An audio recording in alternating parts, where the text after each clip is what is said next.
हमारे समय की सबसे बड़ी विडंबना यह है कि चारों ओर आवाज़ें बहुत हैं मगर सुनने वाले बहुत कम लोग हैं। ये शोर हर जगह है, परिवारों में, दफ्तरों में, सड़कों पर, रिश्तेदारों में, सोशल मीडिया आदि। हम लगातार कुछ न कुछ कह रहे होते हैं लेकिन आपाधापी में किसी और की बात सुनने का धैर्य खो चुके हैं। हम सबके पास समय का अभाव है। हाल के वर्षों में हुए कुछ मनोवैज्ञानिक और सामाजिक अध्ययनों ने इस चिंता को वैज्ञानिक रूप से भी रेखांकित किया है। येल विश्वविद्यालय के शोधकर्ताओं ने 2025 में बताया कि मानव मस्तिष्क में सुनने की प्रक्रिया केवल ध्वनि ग्रहण करने की क्रिया नहीं है, बल्कि इसमें जटिल मानसिक और भावनात्मक प्रक्रियाएं शामिल होती हैं। ध्यान, सहानुभूति और अर्थ निर्माण। यह दर्शाता है कि जब हमारा ध्यान बटा हुआ हो या मन थका हुआ हो तो हम भले ही आवाज़ सुन ले, अर्थ नहीं पकड़ पाते हैं। वहीं एक अन्य अध्ययन में पाया गया कि सक्रिय सुनने का अभ्यास, यानी जब कोई व्यक्ति सचेत रूप से सामने वाले के भावों, शब्दों और मौन को ग्रहण करता है तो संवाद की गुणवत्ता को गहराई से प्रभावित करता है। दिलचस्प बात यह है कि यह सुनने की क्षमता कोई जन्मजात गुण नहीं बल्कि एक सीखी जाने वाली दक्षता है। यानी अगर हम चाहें तो सुनने का कौशल दोबारा सीख सकते हैं। पैरा।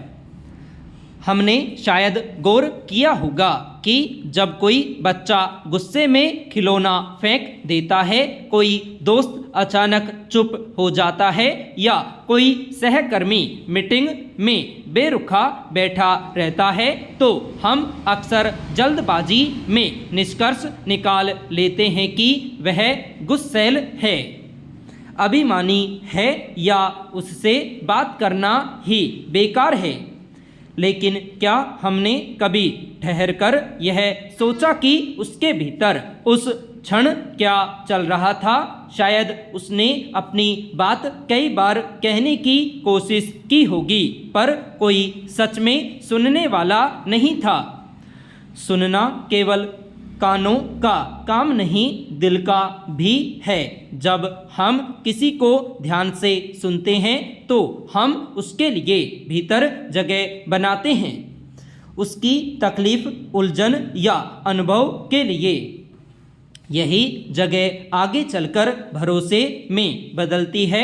जब लोगों को गुणवत्तापूर्ण रूप से सुना जाता है तो न केवल बोलने वाला बल्कि श्रोता भी भावनात्मक रूप से संतुलित महसूस करता है।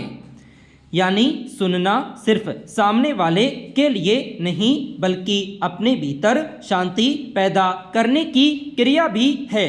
पैरा। घर में जब बच्चे की बात सुनी जाती है तो वह खुलकर अपनी राय रखता है। दफ्तर में किसी सहयोगी की राय को ध्यान से सुना जाए तो वह अपने काम के प्रति जिम्मेदारी महसूस करता है। रिश्तेदारों में भी यही सच है। जहां सुनने की जगह है वहां शिकायतें कम और अपनापन ज़्यादा होता है। अपने समाज में संवाद अक्सर बोलने के इर्द गिर्द घूमता है। वक्ता की काबिलियत को सराहा जाता है, श्रोता की सजगता को नहीं। पर असल में समाज में समझ और परिवर्तन की शुरुआत सुनने से होती है। 2024 के एक शोध में यह पाया गया कि सुनने का अभिनय जैसे सिर हिलाना, बीच में हाँ हाँ करना, संवाद को ऊपर ऊपर जोड़ता है लेकिन भीतर से अलगाव बढ़ाता है। असली सुनना तब होता है जब हम बिना निर्णय के पूरे ध्यान से सामने वाले की स्थिति को समझने की कोशिश करते हैं। पैरा, हम ऐसे समाज में बड़े हुए हैं जहां गलती और शर्म या दंड से जोड़ा जाता है। बच्चा कुछ गिरा दे, कर्मचारी कोई भूल कर दे तो तुरंत ताना तय है, लेकिन अगर उस गलती को समझने का अवसर माना जाए तो वही क्षण सीखने का बन जाता है।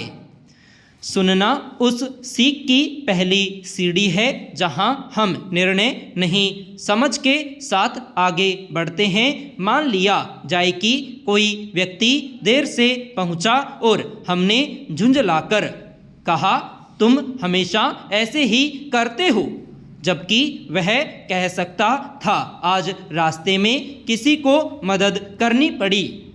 हमारी अधीरता ने उस संवाद का दरवाज़ा बंद कर दिया।